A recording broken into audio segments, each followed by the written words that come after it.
ಎಲ್ಲ SSLC ವಿದ್ಯಾರ್ಥಿಗಳಿಗೆ ಗಣಿತ ಡಿಜಿಟಲ್ ಕ್ಲಾಸ್ಗೆ ಸ್ವಾಗತ.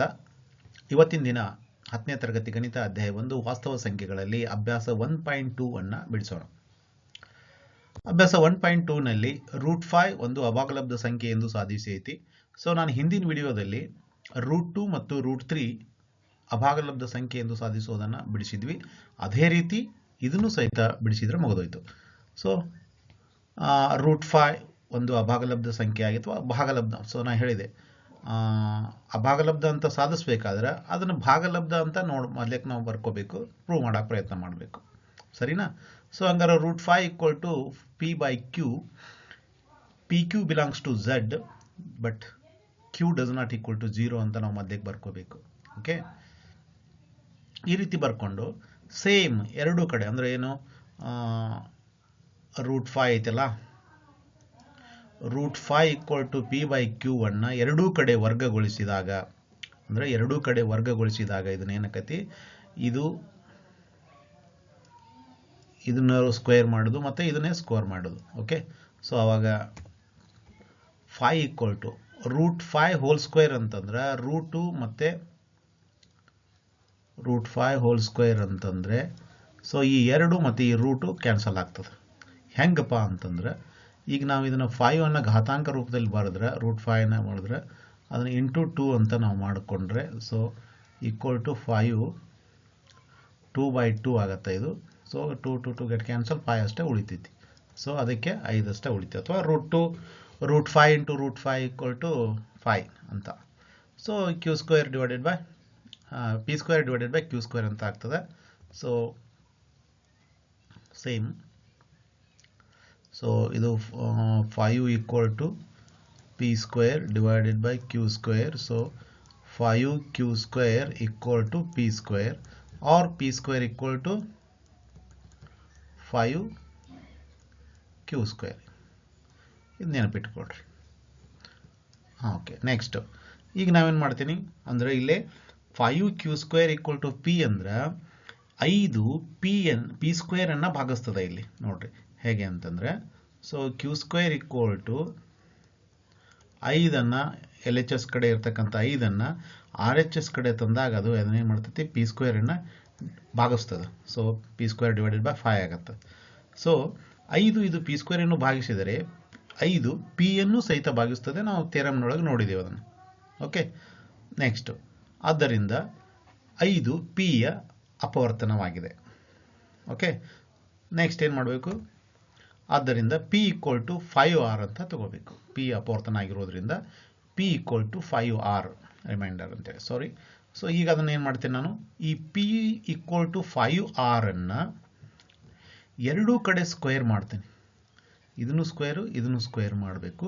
ಸೊ ಮಾಡಿದಾಗ ಏನು ಸಿಗ್ತೈತಿ ಅಂತಂದರೆ, p² ಅಂದರೆ ವರ್ಗ ಮಾಡಿದಾಗ p² = 5r² ಹೋಲ್ ಸ್ಕ್ವೇರ್ ಅಂತ ಅನ್ಬೋದು.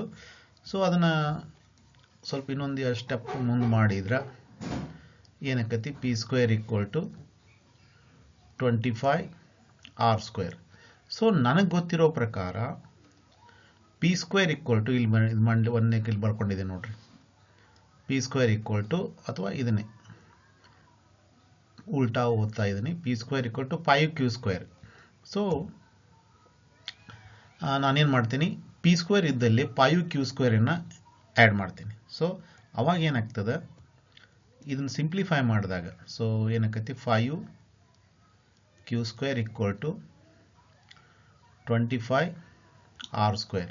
ಸೊ 5 ಮತ್ತು 25ನ್ನು ಭಾಗಿಸಿದ್ರೆ q² = 5r². ಹಂಗಾರೆ ಇಲ್ಲೇ r² ಅಲ್ಲೇ ಇಟ್ಟು 5 ಆ ಕಡೆ ಹೋದಾಗ 5 q² ಅನ್ನು ಭಾಗಿಸ್ತದೆ. ಅಂದರೆ ಏನಕ್ಕತಿ, 5 q² ಅನ್ನು ಭಾಗಿಸ್ತದೆ ಮತ್ತು 5 p ಅನ್ನು ಸಹಿತ ಭಾಗಿಸ್ತೈತೆ ಅಕಾರ್ಡಿಂಗ್ ಟು ದ ಥಿಯರಮ್, ಅಂದರೆ ಪ್ರಮೇಯದ ಪ್ರಕಾರ. ಸೊ ಆದ್ದರಿಂದ 5 q ನ ಅಪವರ್ತನವಾಗಿದೆ. ಓಕೆ, ಆದರೆ p ಮತ್ತು q ನ ಸಾಮಾನ್ಯ ಅಪವರ್ತನ, 5 p ಮತ್ತು q ನ ಸಾಮಾನ್ಯ ಅಪವರ್ತನ ಆಗೈತಿ. ಇದು ನಮ್ಮ ಊಹೆಗೆ ವಿರುದ್ಧವಾಗೈತಿ. ಆದ್ದರಿಂದ √5 ಒಂದು ಅಭಾಗಲಬ್ಧ ಸಂಖ್ಯೆ. ಇಷ್ಟೇ ಪ್ರೂವ್ ಮಾಡೋದು. ಇದು √5 ಒಂದು ಅಭಾಗಲಬ್ಧ ಸಂಖ್ಯೆ. ಓಕೆ. ಸೊ ನೆಕ್ಸ್ಟ್ ಕ್ವಶನ್ ನೋಡೋಣ. ಇಲ್ಲಿ 3 + 2√5 ಒಂದು ಅಭಾಗಲಬ್ಧ ಸಂಖ್ಯೆ ಎಂದು ಸಾಧಿಸಿ ಅಂತ ಅದ. ಸೊ ನಾನು ಸೇಮ್ ಅಂದರೆ 3 + 2√5 = p/q ಆಗಿರಲಿ. So PQ belongs to Z ಅಂದರೆ P ಮತ್ತು Qಗಳು ಪೂರ್ಣಾಂಕಗಳಾಗಿರಲಿ. Q does not equal to 0 ಅಂದರೆ Q 0 ಆಗಿರಬಾರ್ದು ಅಂತ ಮತ್ತೆ ಏನು ಬರ್ಕೊಳ್ತೀನಿ ನಾನು.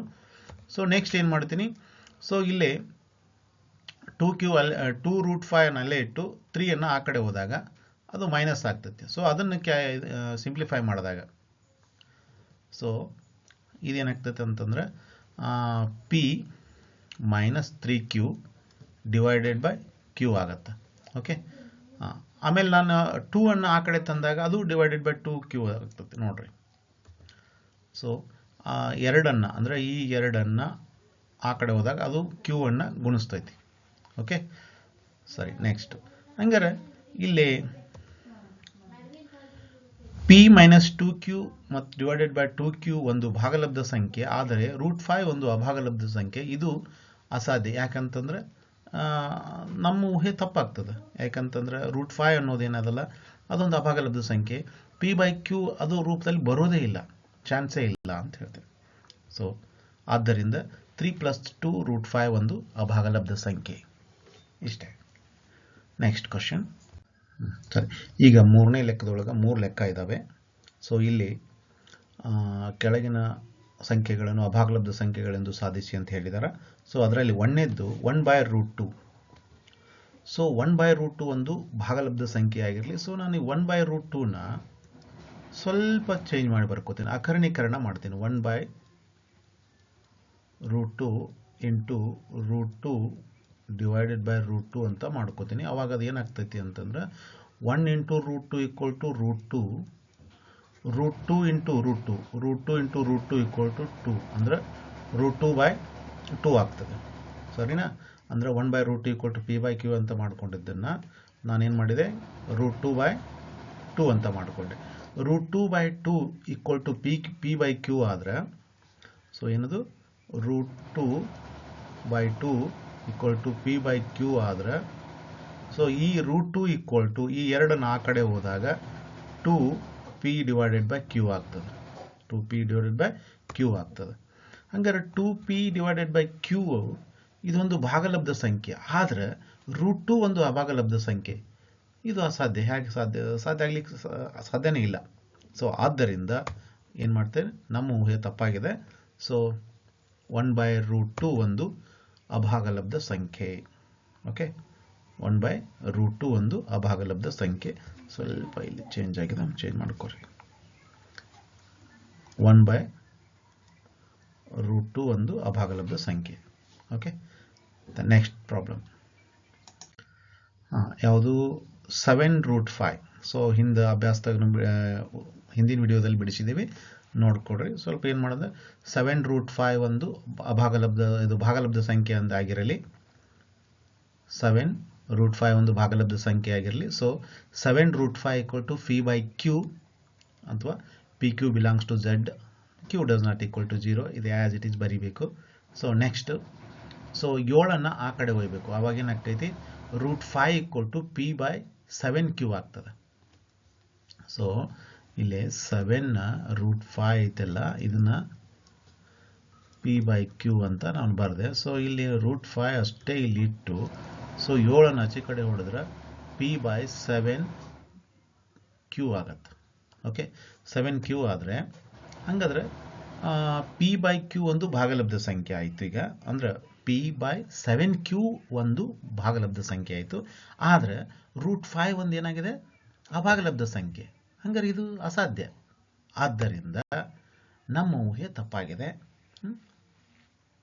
ಹಾಗಾದರೆ 7√5 ಒಂದು ಅಭಾಗಲಬ್ಧ ಸಂಖ್ಯೆ ಅಂತ ಹೇಳ್ಬೋದು. ಓಕೆನಾ? ನೆಕ್ಸ್ಟ್ ಪ್ರಾಬ್ಲಮ್ ನೋಡೋಣ.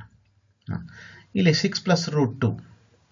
6 + √2 ಒಂದು ಒಂದು ಭಾಗಲಬ್ಧ ಸಂಖ್ಯೆ ಆಗಿರಲಿ ಇಟ್ಕೋಬೇಕು. ಸೊ ಅವಾಗ ಏನು ಮಾಡಬೇಕು, 6 + √2 = p/q ಅಂತ ಬರ್ಕೊಂಡು